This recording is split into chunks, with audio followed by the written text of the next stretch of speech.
Hey, what's up and how's it going, all MRBers? I am Mike McRock for the McRock and Bolt Wrestling Review Show, and I'm about to give you my review as well as the results of this week's episode of NXT.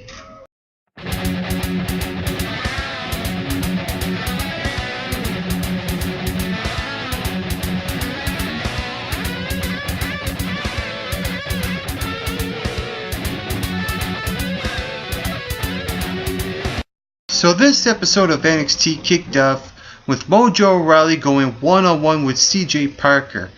And there was one thing in this match that the commentators brought up, is that Mojo Rawley has been improving himself, and I'm like, since when? I mean, he keeps using the same moves week after week after week. It's like, dude, just stop. Just change your moveset. It's not that hard.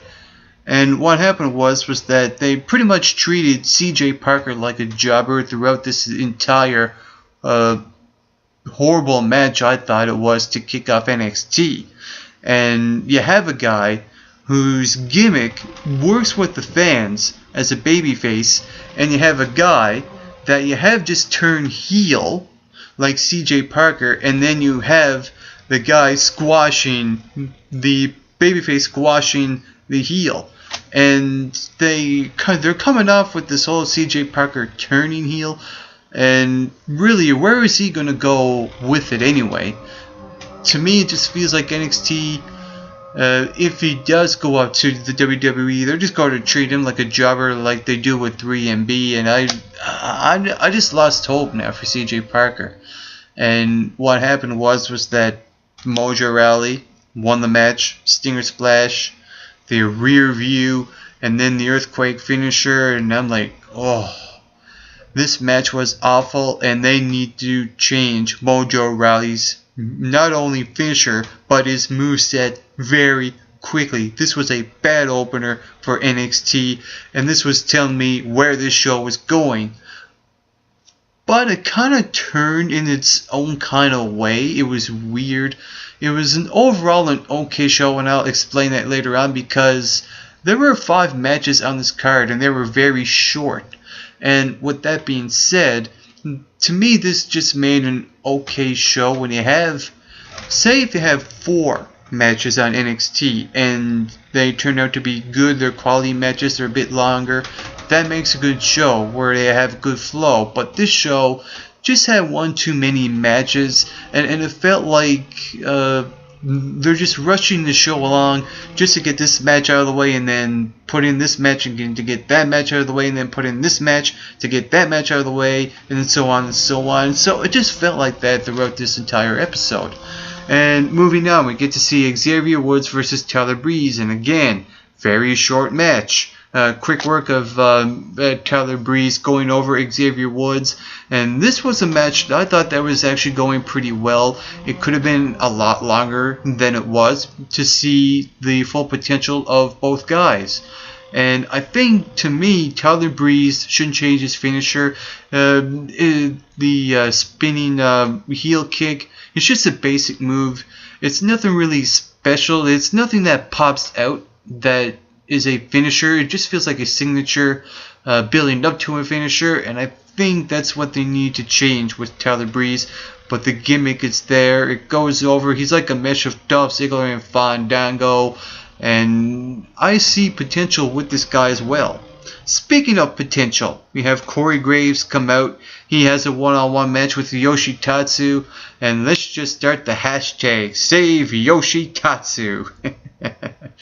And what I did like about the match is that I feel like Corey Graves was watching my review from last week, or the week before, or whenever Corey Graves had that match, where he never really built up his finisher. But now with this match, even though it was very short, I like what Graves was doing.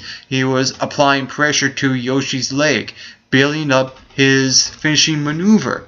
And that's what I liked about this match, was Corey Graves selling the fact that I'm going to attack your leg and I'm going to finish by making you tap out. So I like what Graves did here. And after that, he cut a promo basically saying the Don't be a fool, stay down to Sami Zayn. This rivalry continues. I like it. And I like to see where this is going to go, who this benefits the most. I think it probably in the long run it really benefits both guys, because you have Sami Zayn, who's a fan favorite on NXT, who's trying to build himself up as a babyface on NXT, and then you have Corey Graves, who's not quite there just yet on the level of Sami Zayn.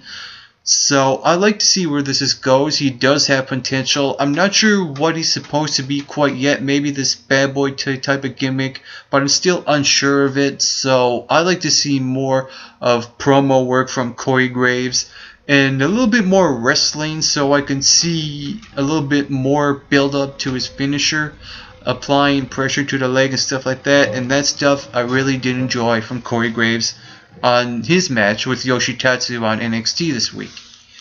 And then we saw a Divas match. It was Charlotte versus Natalya. And like I said, all the matches were short on the show. And this was another one as well, even though I thought this was probably the match of the night, I think, in my opinion. Because you could see a little bit of chain wrestling going on here. There's a couple, there's a counters of submission holds. There's left, right, and center submission holds, stuff like that. You had Natalya working the match very well. You had Charlotte working the match really well, and you also had Bret Hart in Natalya's corner. I was wondering to see where this is gonna go. And at the end, the way that they booked it, I'm kind of torn on it, because isn't the point of NXT to build up future stars and not to have the girl, and the diva in this case, doing the job? Instead, she basically squashes both Charlotte and Sasha Banks in this match, even when Sasha got involved after. And it was basically all about Bret Hart seeing Natalya in the ring. And this is something they could have done on Raw or SmackDown or whatever. Just leave it there. Don't do it on NXT, because on NXT you want to build up your next divas to go up on the main roster, and they didn't really accomplish that here. This was, like I said, this was all about Natalya showing her dad what she does in the ring on NXT. It just feels weird, because Natalya, even though I like her, she's a great wrestler, I think she should be the Divas Champion. The whole point of her coming down on NXT is to help the other divas to build up, to go on the main roster. Instead, you have Natalya going over Charlotte here in this match in a way where she never really won by submission, but won by disqualification. But you get the point. So I really didn't like the booking of that match as much as I thought I was going to be. And then we get to the main event, and it was Bo Dallas in his rematch for the NXT Championship with Adrian Neville. And I thought, like I said, a lot of matches were short. This was a bit of a longer match on NXT, and I thought this was an okay closer. The opening match on NXT was god-awful, but the way they closed it kind of redeemed it in a way.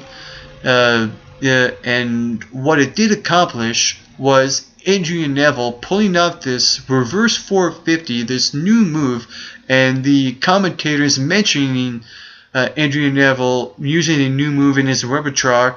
That I liked. I liked Adrian Neville retaining the championship, because to me that was the smart booking decision to make. But in the same time, you think, where is Bo Dallas going to go from here?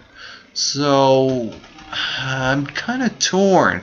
I don't know if they should start promoting him on Raw and SmackDown quite yet.